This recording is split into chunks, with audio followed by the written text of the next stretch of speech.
मैं माधुरी पौरुष आप सभी का स्वागत करती हूँ क्रिस क्रॉस क्लासेस में। हम 11th क्लास के एजुकेशन यानी कि शिक्षा शास्त्र सब्जेक्ट को डिस्कस करने वाले हैं। ये जो हमारा सेशन होने वाला है ये इंट्रो क्लास का होने वाला है।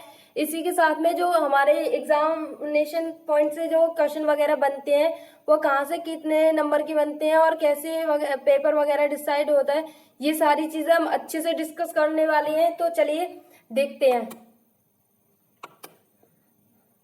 जो हमारा खंड का है इसमें दिखाया गया है कि शिक्षा शास्त्र के सिद्धांत एवं आधुनिक शैक्षिक विकास, यानी कि देखेंगे कि शिक्षा शास्त्र के सिद्धांत वगैरह क्या है, आधुनिक शैक्षिक विकास वगैरह भी देखेंगे। इसके लिए जो हमें अंक दिए गए हैं वो 50 अंक दिए गए हैं।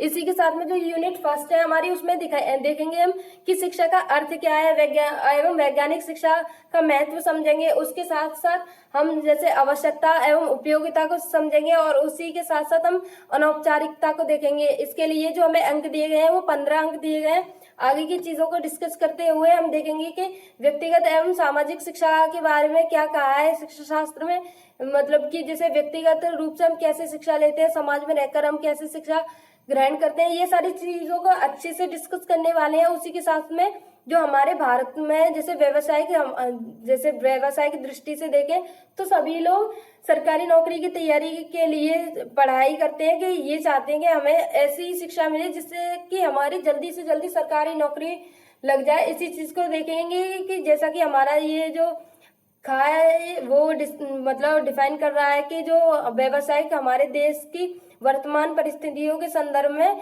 शिक्षा के उद्देश्य वगैरह को डिस्कस करेंगे अच्छे से। और उसी के साथ में जो हमारी यूनिट थर्ड है उसमें कहा गया है कि शिक्षा के अभिकरण क्या है, यानी कि हमारे पास क्या क्या रिसोर्सेस हैं चीजों जैसे शिक्षा को लेने के लिए। इस सारी चीजों को हम अच्छे से फुल डिटेल में डिस्कस करने वाले हैं। उसी के साथ साथ हमें दिखाया गया है कि शिक्षा का वर्गीकरण क्या है, यानी कि किस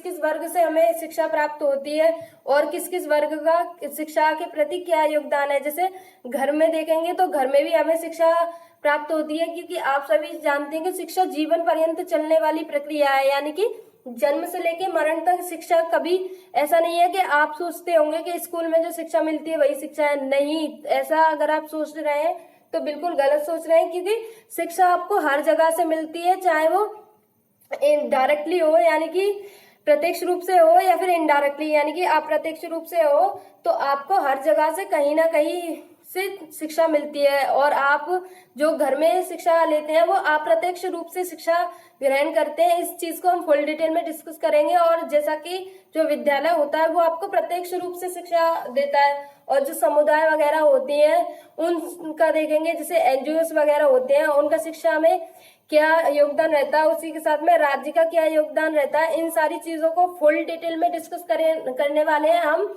जो आगे वाली हमारी क्लास होंगी। उसी के साथ में जो यूनिट 4 है हमारा वो कहता है कि शिक्षा प्रणाली, और जैसे मॉन्टेसरी प्रणाली सुनी होगी आपके, जिसकी समर्थन डॉक्टर मारिया मॉन्टेसरी थी, उनके बारे में देखेंगे कि उन्होंने खेल के माध्यम से क्या कहा है कि बच्चे खेल के माध्यम से ज्यादा चीजों को सीखते हैं। उनका जो मानसिक विकास और शारीरिक विकास दुगनी तेजी से होता है। इस चीज को फुल डिटेल में डिस्कस करने वाले हैं। और जो हमारी किंडरगार्टन पद्धति थी जिसके समर्थक फ्रोवल थे, उनके बारे में देखेंगे कि उन्होंने इसको जो किंडरगार्टन को बागवाड़ी यानी कि बच्चों का बगीचा कह के कहा है कि जो बच्चे होते हैं उन्हें एक गार्डन में लाके शिक्षा दी जाए, यानी कि उन्हें इन्होंने भी ये कहा है कि खेल के माध्यम से ज्यादा बच्चे जैसे शिक्षा को ग्रहण करते हैं, यानी कि नई नई चीजों को सीखते हैं। इसी चीज को हम अच्छे से डिस्कस करने वाले हैं कि किंडरगार्टन का मीन्स क्या है। उसके बाद में हम डल्टन प्रणाली को देखेंगे, यानी कि इसमें कहा जाता है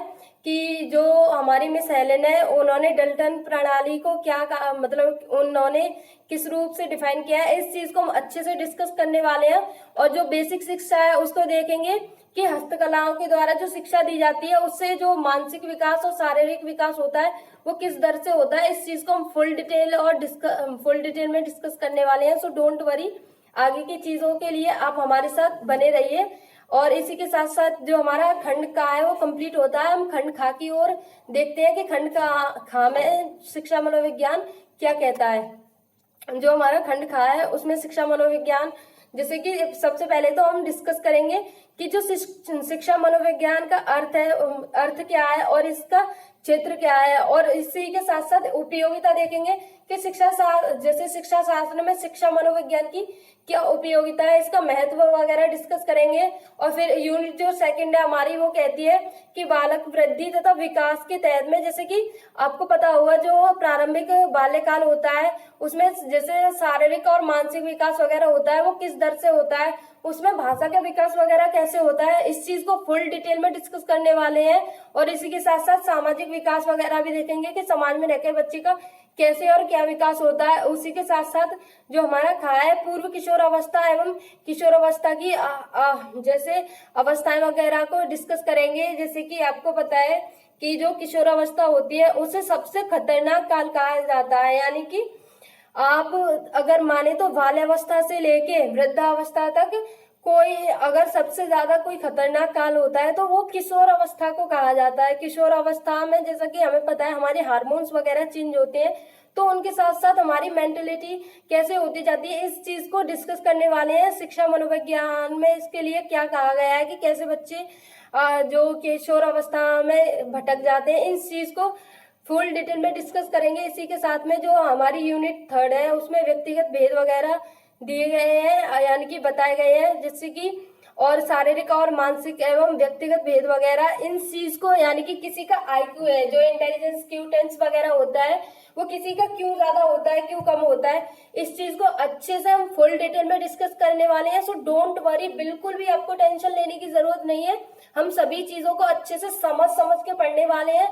अब तक अगर आपने शिक्षा मनोविज्ञान में रट्टा लगाया हो तो उस रट्टे को भूल जाइए, हमारे साथ में जुड़े रहिए, क्योंकि आप चीजों को ना अब समझ के सीखने वाले हैं। ऐसा नहीं है कि आप एग्जाम वगैरह के लिए पढ़ने वाले हैं, अब चीजों को आप अच्छे से समझ गए और सोचने के लिए मजबूर हो जाएंगे कि ये चीज ऐसे क्यों है। तो शिक्षा मनोविज्ञान बिल्कुल भी रटने की चीज नहीं है, ये हिस्ट्री वगैरह नहीं है कि आपको इसमें रटना पड़ेगा कुछ भी।